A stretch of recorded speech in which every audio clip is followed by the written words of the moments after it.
Bueno, llegamos entonces a la conjunción de Saturno-Plutón de 1914. Para los que no vieron el video anterior, voy a hacer algunas aclaraciones. Este trabajo está centrado en Saturno, Plutón y sus fases, que como verán, acá están, o sus estaciones, mejor dicho, ¿no? Acá en este cuadro están graficadas sus estaciones más importantes con las fechas. Eh, ¿De qué trata Saturno-Plutón? Bueno, si Saturno son las estructuras sociales construidas por el hombre, Plutón es el poder. Por lo tanto, el vínculo entre Saturno y Plutón va a tener que ver con el poder y las estructuras sociales. Los distintos actores del poder y sus vínculos con las estructuras sociales. Por supuesto que tampoco vamos a echarle la culpa, digamos, a todo lo que pasa a la configuración Saturno-Plutón. Pero sí podemos distinguir y podemos discriminar en las distintas estaciones cómo hay hechos vinculados con las estructuras del poder que tienen un nacimiento, un crecimiento en su fase creciente, en su oposición una crisis y después tienen una fase menguante en donde hay una incorporación o no de las fuerzas en pugna. Eso es lo que vamos a ver en estas configuraciones. Esto se observa en las configuraciones. Y por último, aclarar que las cartas, la carta de la conjunción, están domificadas para Buenos Aires porque es el lugar en donde está el poder central en Argentina. Dicho todo esto, vamos a pasar al estudio de esta configuración Saturno-Plutón, que va desde 1914 a 1947. Bueno, la configuración en sí se produce en el signo de Cáncer, en cuadratura al Sol, acá la vemos, en trígono con Marte y Mercurio, acá están Marte y Mercurio en la casa 9 de la configuración, y Marte y Mercurio a su vez cuadran a la conjunción Urano-Júpiter, que es una conjunción que se produce poco antes de Saturno-Plutón 1914 y que está vinculado a grandes cambios tecnológicos, ¿no? Bueno, Cáncer se refiere a patria, nacionalismos, asuntos referentes a la familia, las tradiciones, los mares, las aguas. Acá tenemos la carta de la configuración colocada en sinastría con la carta de la República Argentina. Aquí se aprecia que la configuración universal se produce en casa 9 y en trígono a Júpiter Radix, y que Marte y Mercurio caen sobre Júpiter Radix. En el extranjero, casa 9, estaban sucediendo cosas que implicaron destrucción de sistemas y guerras, Saturno-Plutón. Sus crisis fueron las nuestras. Las exportaciones que manejaban nuestra economía nos hacían fluctuar en relación a todo lo que sucedía en el mundo. También de esta época, y vinculado también a esta configuración, son las olas inmigratorias. Y, por último, se complica muchísimo la navegación en los mares debido a la guerra. Bueno, acá voy a desarrollar un poco, ¿no? ¿Qué pasa cuando inicia la Primera Guerra Mundial? Dada la complicación de la navegación por mar, hay una detención o suspensión de las exportaciones por la guerra. Por lo tanto, también se suspenden importaciones. Primero, no hay productos que vengan de Europa, ya que se atacaba a los barcos. Y las fábricas de allá, por otro lado, estaban abocadas a la guerra. Esto a la larga genera un efecto en Argentina de sustitución de importaciones y crecimiento industrial del país. Pero duró, lamentablemente, hasta que terminó la guerra, ya que no fue realmente una política de Estado. También hubo un gran descubrimiento científico en esa época, la transfusión de sangre sin que se coagule. Este descubrimiento fue del doctor Luis Agote y se pudo usar en los hospitales de los frentes de guerra europeos. Si recordamos, la conjunción Júpiter-Urano de la configuración queda en la casa 12, en cuadratura a Mercurio-Marte en la 9. La casa 12 con con este significado que tiene que ver con la entrega del servicio, ¿no? Más allá de su relación entre las enfermedades y esa casa, ¿no?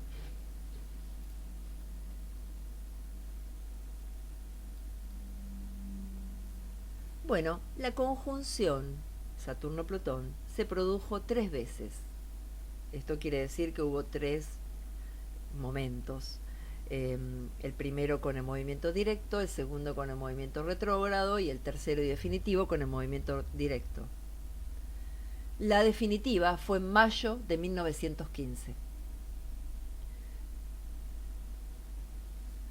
Para este entonces adquiere su fuerza la Unión Cívica Radical con la cabeza de esta agrupación, que es Hipólito Yrigoyen. En 1916 gana las elecciones presidenciales, 9 meses después de la última conjunción. Fueron las primeras en la historia argentina en adoptar la ley Sáenz Peña, que garantizaba el voto secreto y obligatorio para varones. Las mujeres recién deberán esperar a la siguiente configuración, el siguiente ciclo de Saturno-Plutón, no en este. Con la llegada de Yrigoyen al poder, por primera vez la oligarquía tiene que aceptar la participación política de sectores de las clases medias y de trabajadores.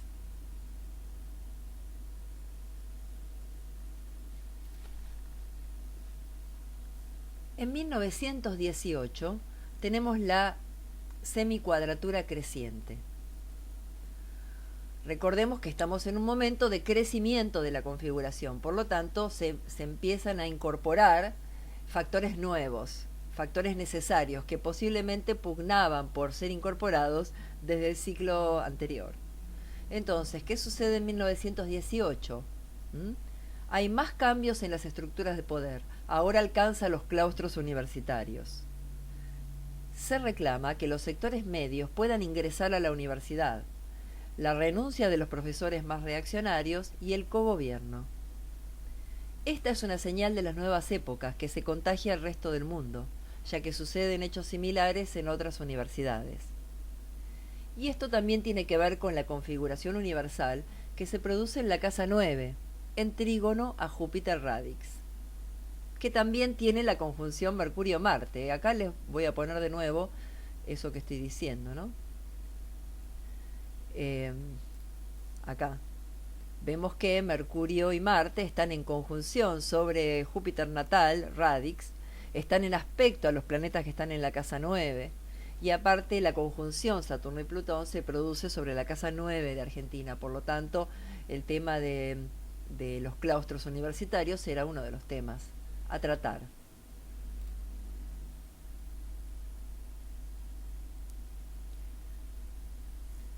Bueno, esto se podría sintetizar en la oración: jóvenes universitarios con ideas progresistas y democráticas peleando por sus derechos. Mercurio en vínculo con Júpiter, en vínculo con la casa 9 y en vínculo con Marte.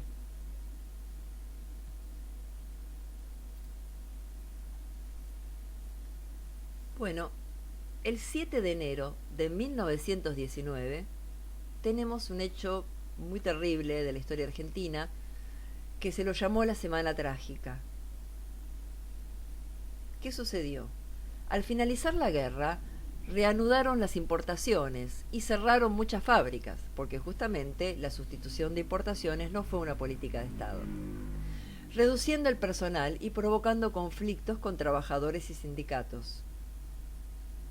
Los trabajadores de la metalúrgica Bacena entran en huelga y, debido a la acción del gobierno y fuerzas civiles clandestinas, se producen enfrentamientos que dejan saldo de muertos y heridos, llegando incluso a producirse ataques durante el acompañamiento de los ataúdes al cementerio y en el cementerio inclusive. Algo muy parecido a lo que pasó en la Semana Roja de la configuración anterior. También hubo ataques a los barrios judíos de parte de las mismas fuerzas nacionalistas. Cientos de muertos y miles de heridos fue el saldo final. Hay imágenes que nosotros no las tenemos muy presentes, como por ejemplo esta barricada de adoquines en una esquina porteña. ¿Mm? Acá vemos a los trabajadores acompañando a los féretros de sus compañeros muertos en la Semana Trágica.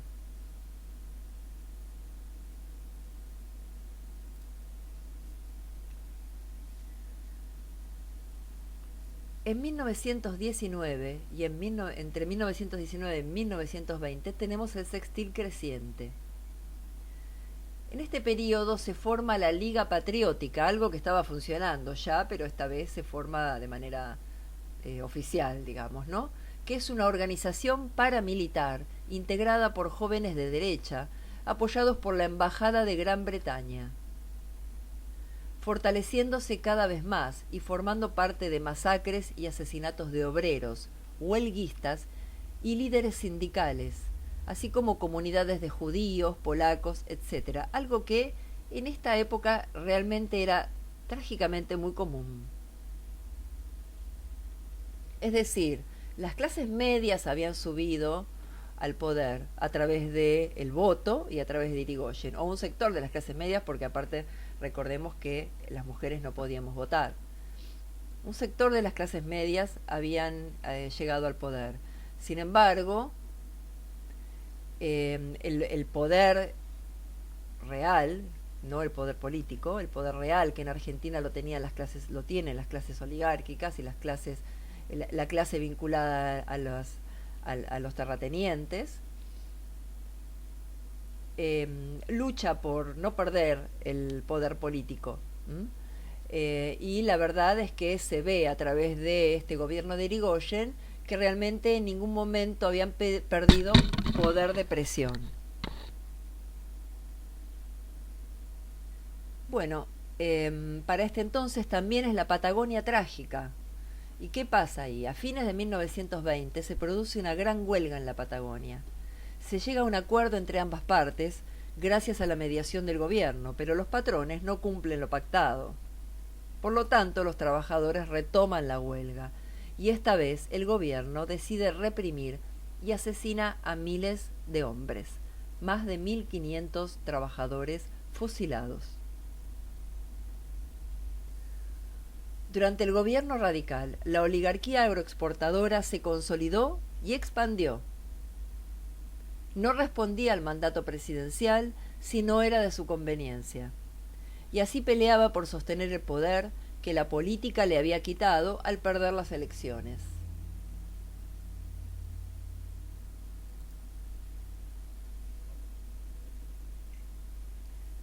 En octubre de 1922 tenemos la Cuadratura Creciente. Para este entonces es la presidencia de Marcelo T. de Alvear. Bueno, su periodo de gobierno coincidió justo con el fin de la crisis mundial de la posguerra, lo que le permitió mejorar la economía y las finanzas del país. Se destacó en el desarrollo de la industria del automotor y la explotación petrolera. De esta época es la creación de YPF, con la cual alcanzó una prosperidad económica desconocida hasta entonces para la Argentina. Pero aquí comienza la división de la UCR. La Cuadratura es momento de tensión. En este caso, el partido político que estaba en el poder se encuentra tironeado por el sector agroexportador, liberal y latifundista, que no quería perder el control institucional y se produce la crisis. La Unión Cívica Radical se divide en dos: irigoyenistas y antipersonalistas. Es decir, lo que en un comienzo del ciclo era una unidad, en la Cuadratura empieza su división. Los antipersonalistas tenían una postura conservadora, eran económicamente liberales y estaban en contra de Irigoyen. Los irigoyenistas creían en la intervención estatal y eran nacionalistas a nivel económico.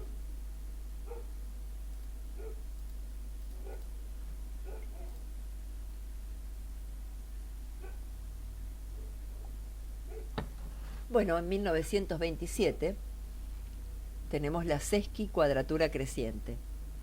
Ya el gobierno de la UCR se había partido en dos.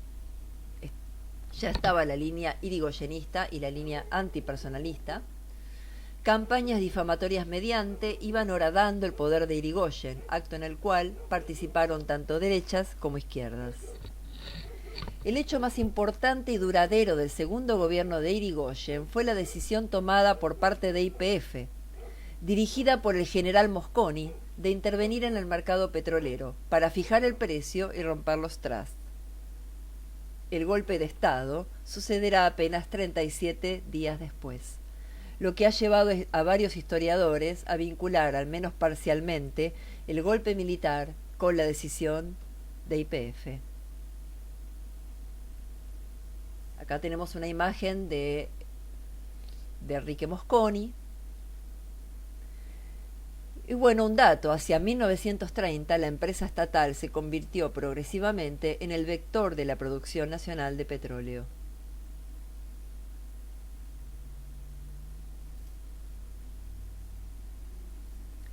Bueno, llegamos al momento de la oposición, la crisis. En la oposición tenemos que la crisis económica mundial de 1929 tuvo un profundo impacto en la economía. La crisis económica mundial fue un poco antes de la oposición. El momento de la oposición partil fue en febrero de 1931. Bueno, retomo. La crisis económica mundial de 1929 tuvo un profundo impacto en la Argentina. Afectó primero económicamente, ya que el 80% de los ingresos fiscales en Argentina provenían del comercio exterior. El modelo agroexportador estaba agotado. La crisis creó una situación de tensión social con bajas de sueldo, aumento del desempleo y contracción de la economía. Migración de los trabajadores hacia las capitales para conseguir empleo. Acá comienza este proceso migratorio. Bueno, considerando el orbe de la configuración, el golpe militar de Uriburu inaugura la década infame.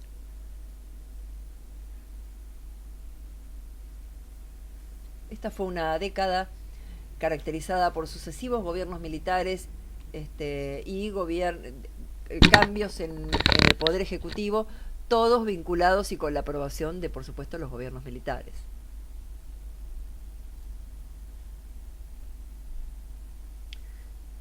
La configuración Saturno-Plutón en oposición cae sobre la oposición Sol-Luna de Argentina. Sí, acá me olvidé de marcarlo, que la oposición Saturno-Plutón queda a 19 grados de Cáncer Capricornio. Por lo tanto, esto indica que nos afecta particularmente, ya que podría no tocar ningún planeta, pero tocan nada más y nada menos que nuestro Sol y nuestra Luna. Y esto vuelve al gobernante, Sol, más absolutista, corporativo, intenso o destructivo, y al pueblo, Luna, aplastado por Saturno. Tiempos de dureza y escasez. Uriburu tendía hacia una república corporativa de corte fascista. Buscaba prescindir del régimen electoral y de los partidos políticos. Quiero aclarar que todas estas definiciones las saqué de sitios que están en internet, como elhistoriador.com, inclusive Wikipedia, agencias periodísticas y diarios. Nada de esto es producto de una elaboración mía, sino simplemente son datos tomados de historiadores, son datos objetivos. Otro poder se estructura en este momento, el contrario. Recordemos que entonces en la oposición aparece esa confrontación entre los dos polos aparentemente incompatibles. ¿Qué sucede en esta configuración en la oposición? Golpe de Estado de Uriburu, comienzo de la década infame. Y al mismo tiempo, ¿qué es lo que se estructura? La CGT. La CGT es creada el 27 de septiembre de 1930, 3 semanas después de haberse producido el primer golpe en el país. En el ciclo anterior de Saturno-Plutón, lo que se genera, lo que se estructura en la oposición es la FORA, es la Federación Obrera Regional Argentina, que tenía una ideología anarquista. La CGT estaba imbuida de anarquistas, socialistas, comunistas. Estas eran las ideologías imperantes del momento.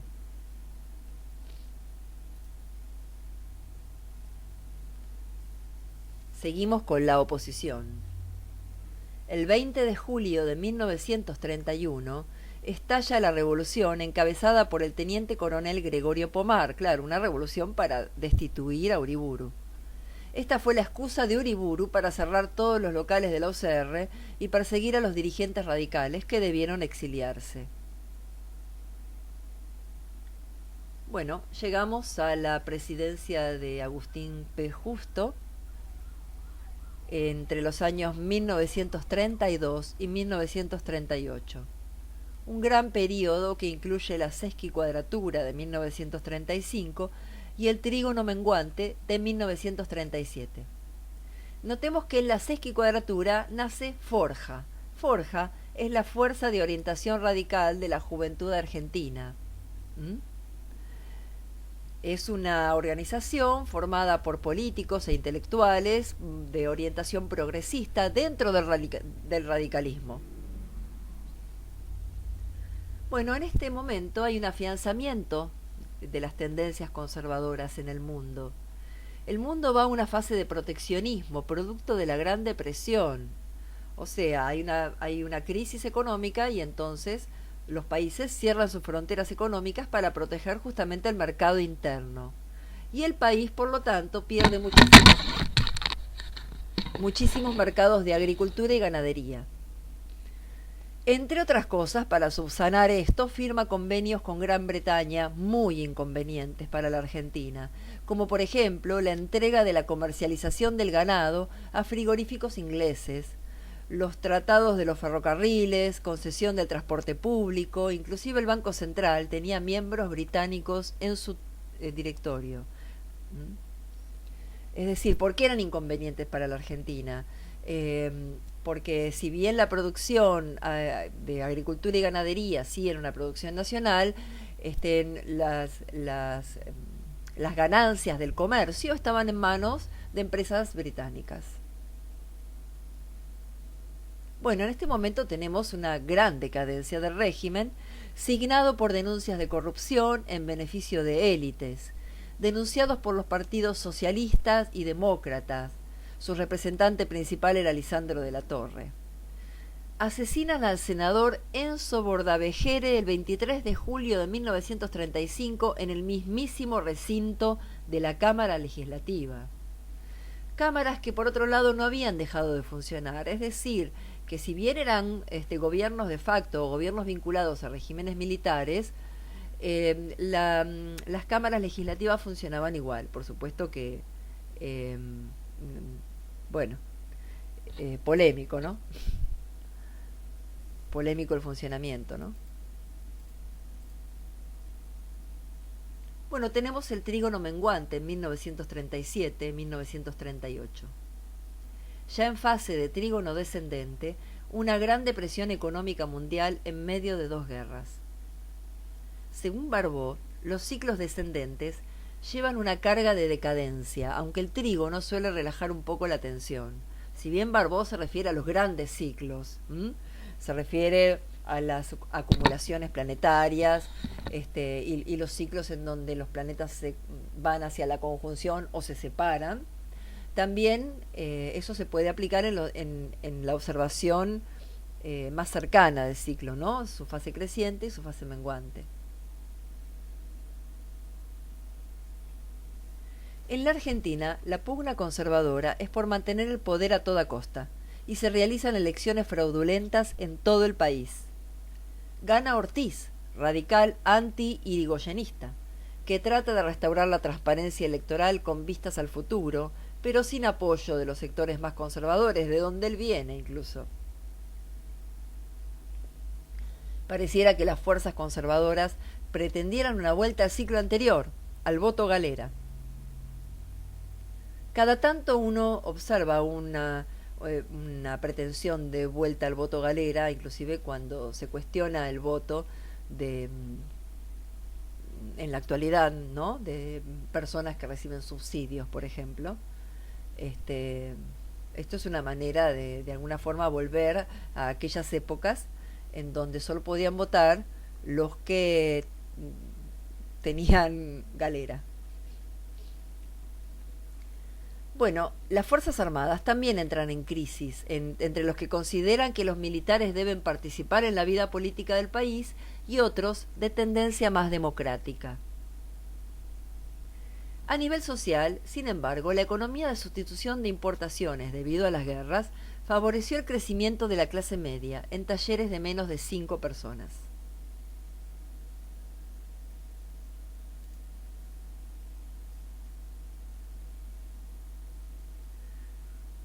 Nos acercamos al final de la configuración, a la cuadratura menguante, estallido de la Segunda Guerra Mundial.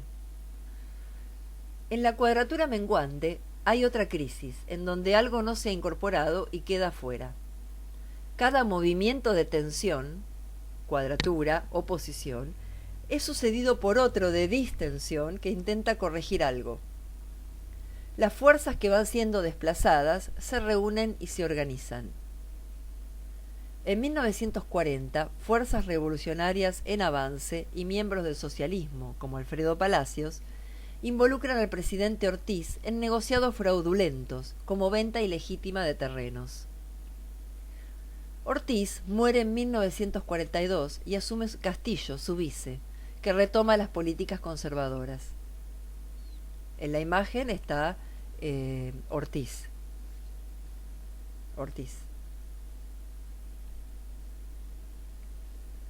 Y este es Alfredo Palacios, ¿no? Los conservadores, que al principio de la configuración habían perdido espacio político en la sociedad, retoman el control por la fuerza en la revolución, retoman el control por la fuerza en la revolución del 30 y mantienen al poder usando fraude o violencia.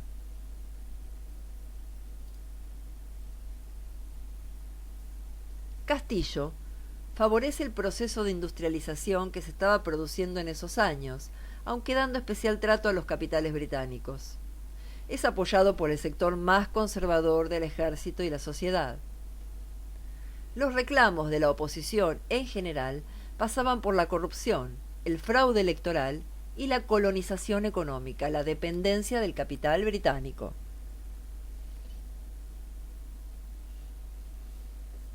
Acá tenemos un afiche de esa época, de Forja.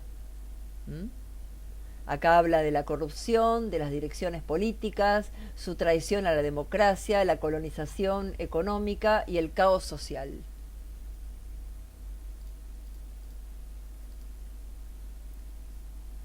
En 1943, sextil menguante. El sextil implica una distensión de las fuerzas que luchaban en los momentos anteriores.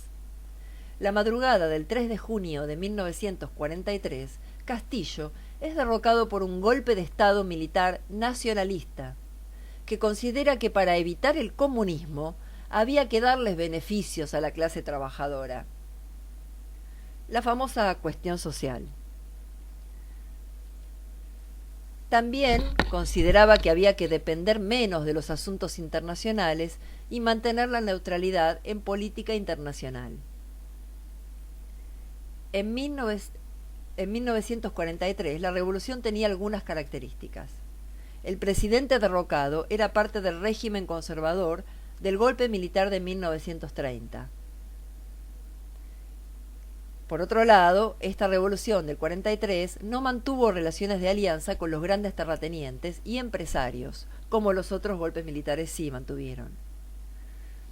También diversos grupos, muchos de ellos sin protagonismo anterior en la historia argentina, se disputaron el poder. El golpe no tenía pretensiones de permanencia, por lo que fue una dictadura transitoria. Eran anticomunistas y católicos. Seguimos con la semicuadratura menguante. Vemos que el fin de este ciclo está asignado por la caída del gobierno conservador y las luchas de los sectores que hasta ese momento también querían un espacio en las estructuras del poder. El proceso de industrialización hizo que en el año 1943 la industria superara a la producción agropecuaria. Acá hay un giro en los recursos del país. Con algunas de las principales secretarías en sus manos, fue Juan Domingo Perón el que ganó un extraordinario protagonismo al hacerse cargo de un relegado departamento de trabajo.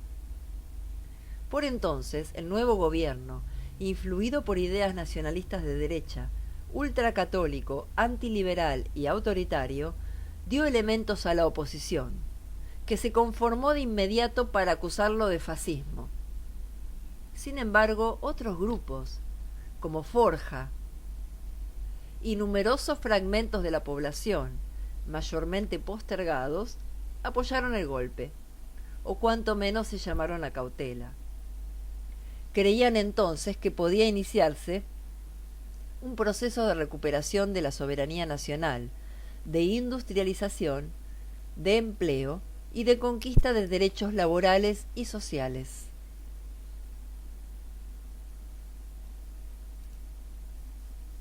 Para este entonces tenemos el nacimiento del peronismo.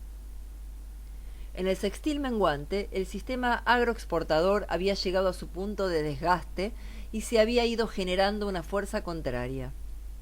Aquellos aspectos no contemplados o relegados por estas estructuras de poder pedían ser incorporados a ellas. Sindicatos fuertes y con tendencias políticas tomadas del comunismo, el socialismo y el anarquismo exigían representación política, y estaba la cuestión social. El 27 de octubre del 43, el coronel Perón asume el cargo de presidente del Departamento Nacional del Trabajo. Observemos el discurso. Él dice: para saldar la gran deuda que todavía tenemos con las masas sufridas y virtuosas, hemos de apelar a la unión de todos los argentinos de buena voluntad. Los patronos, los obreros y el Estado constituyen las partes de todo problema social. Ellos han de ser quienes lo resuelvan, evitando la inútil y suicida destrucción de valores y energías. Vemos acá que en esta fase menguante se intenta la incorporación de estos actores que han quedado relegados, olvidados, ¿no? Pero no desplazando a los otros, sino justamente los patronos, los obreros y el Estado. Este es el discurso de Perón.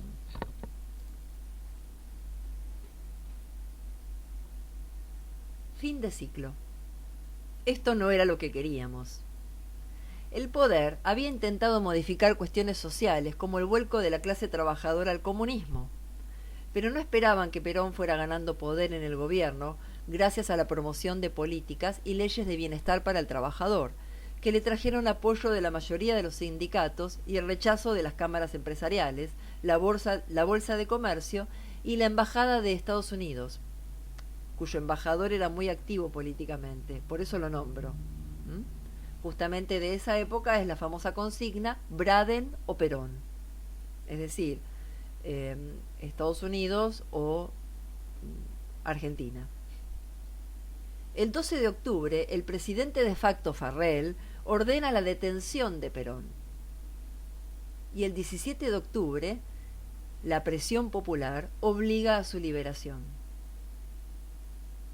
En 1946, en el final del ciclo, empieza la primer presidencia de Perón.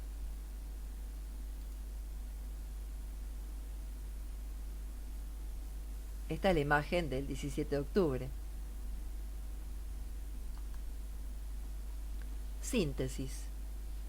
En el nacimiento, el poder mediante elecciones por primera vez pasa a manos de Irigoyen en 1916, representando la llegada al poder de una clase social no oligárquica ni ligada al agro. Integra otros sectores a estas estructuras. El mundo se había detenido con la guerra y deben aparecer nuevas formas. En la cuadratura creciente, o en el periodo creciente, mejor dicho, el poder gobernante entra en crisis. El gobierno de Alvear corrige algunas medidas tomadas por su antecesor que lo habían alejado del poder real, como por ejemplo retoma el vínculo con el Jockey Club y lo que esto significa a nivel político. Económicamente fue un gran periodo para el agroexportador.